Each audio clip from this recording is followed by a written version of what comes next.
안녕하세요. 패밀리 세이버 센터 소장 이충근 목사입니다. 지난 일주일 동안 평안하셨지요? 오늘은 화를 다루는 방식에 대해서 말씀드리도록 하겠습니다. 우리는 이런 표현을 가끔 하게 됩니다. 화가 치밀어 오른다. 내 더 이상 못 참겠어. 이때 대부분의 우리들은 잘못된 지식과 그에 따른 문화, 관습, 습관을 통한 왜곡된 생각을 하게 됩니다.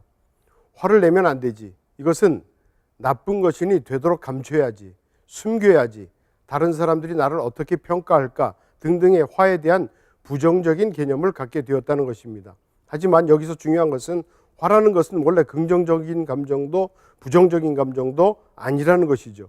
화를 부정적으로 긍정적으로 만드는 것은 오히려 화를 다루는 방식에 대한 접근에서 다른 방식으로 살펴봐야 할 문제다, 그런 얘기입니다.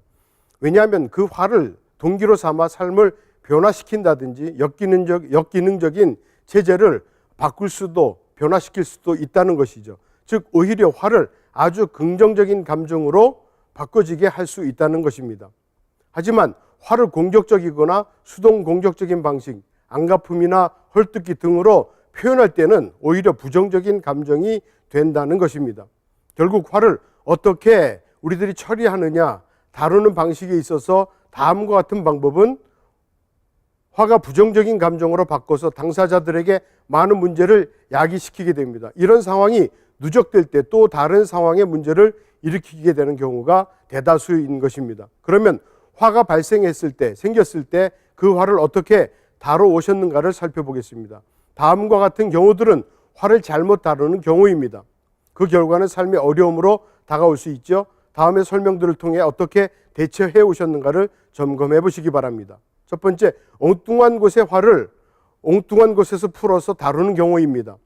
화는 현재 무엇인가 잘못되었다는 신호일 수 있습니다. 하지만 사람들은 보통 시간을 들여 문제가 무엇인지 정확히 알려고 하지 않게 됩니다. 그저 자기 입장에서 본인에게 생긴 감정에 대한 반응을 하는 경우가 대부분이다, 그 얘기죠. 자기 입장에 몰두하게 된다는 말입니다. 그리고 누가 주위에 있든지 간에 그 사람에게 화를 내버리게 되지요. 그래도 이 정도면 다행이라 할까요? 이때 엉뚱한 곳에 화를 푼다는 말은 이 사람에게 낼 화를 당사자에게서 푸는 것이 아니라 다른 저 사람에게 푸는 것을 의미합니다. 물론 누구나 때때로 엉뚱한 곳에 의식적일 때도 있고 무의식적인 상황에서 화를 풀 수 있습니다. 낼 수 있습니다.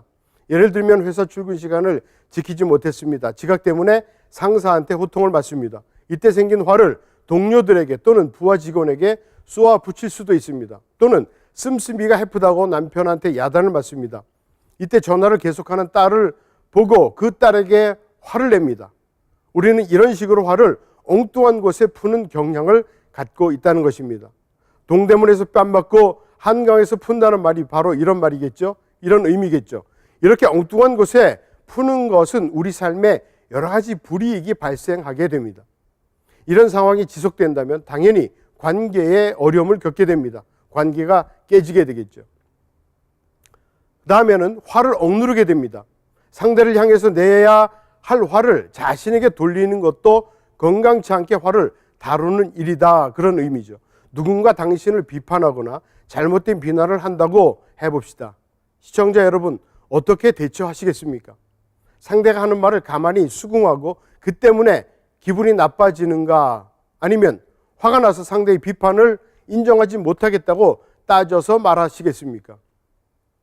만약 상대의 말이 진실이 아니라면 진실을 가지고 맞서겠습니까? 아니면 내 자신을 신뢰하지 못하고 자신의 생각을 의심하고 상대의 거짓말을 진실이 아닌 것을 믿겠습니까? 이런 경우 많은 부류의 사람들이 화를 자제하게 되지만 그 자제된 억제된 감정이 모아져서 터질 때는 우리 삶에 매우 부정적인 결과를 낳을 수 있다는 것입니다. 그 다음으로 화를 가학적으로 내는 식으로 다루게 됩니다. 화를 가학적으로 낸다는 것은 멸시하거나 공격적이거나 적대적으로 행동한다는 뜻입니다. 이 말의 의미는 화를 이렇게밖에 표현할 줄 모른다고 할 수 있겠죠. 예컨대 소리를 지르고 욕을 하고 물건을 던지고 사람을 밀거나 때리는 것은 가학적으로 화를 다루고 있다는 것입니다. 많은 사람들이 화를 어떻게 다룰지 몰라 언어적이고 감정적인 학대, 이모셔널 어뷰즈라 그러죠. 소리 지르기, 깎아내리고 멸시하기, 비꼬기, 놀리기, 이런 행동, 이런 말을 하게 됩니다. 어떻게 보면은 우리 삶에서 우리가 무의식적에 나도 모르게 하는 그런 언어적인 행동들입니다. 이런 행동은 육체적인 학대 못지않게 타인에게 해를 끼치는 것입니다. 분명한 것은 이런 행동은 육체적인 학대로 이어질 가능성을 항상 갖고 있다고 생각하셔야 됩니다. 이것에 대해서 항상 인식하셔야 된다는 것입니다.